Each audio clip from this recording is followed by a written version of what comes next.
quick video lang tayo about realization ng last topic natin. So, Bible study natin. Tumatak sa akin kasi Jesus died for them.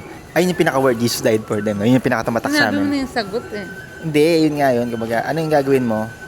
Yung pinaka-root word, ano yung gagawin mo pag may mga taong nanakit kagad? May taong nanakit sa'yo, ano yung mga initial response, di ba? Usually, nanlamang. Usually, Nakasakit sa'yo. usually magagalit ka agad. Sasaktan mo, sasapakin mo. Pag ibinato ka, babatuin mo. Pag minura ka, asarin mo din. Minura ka, mumurahin mo. Di ba, ganun naman, di ba ganun? Oo. Para sa akin, lahat tayo makasalanan, no? Sabi din doon, kahit anong Ma-hurt ka talaga. pantay-pantay yung kasalanan, no? So para sa akin, focus tayo kay Jesus, no? Siya yung sumbong lang natin sa kanya, siya na yung bahala.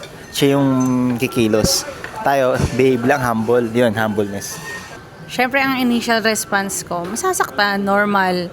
Pag may kaaway ka, ang hirap mahalin naman talaga.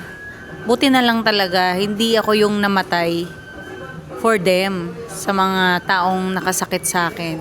Kasi kinuha na ni Jesus Christ yun eh. Kumbaga yung sakripisyo ginawa niya para sa mga taong, because Jesus died for them. Mahal ni Lord lahat ng mga kaaway mo, kaya lagi mong titignan kung paano sila tinignan ni Jesus Christ. Darating ang panahon naman kasi talaga, even ako, yung grace ni Lord sobrang haba talaga sa akin. Kaya ganun din dapat tayo sa mga taong nakasakit sa atin.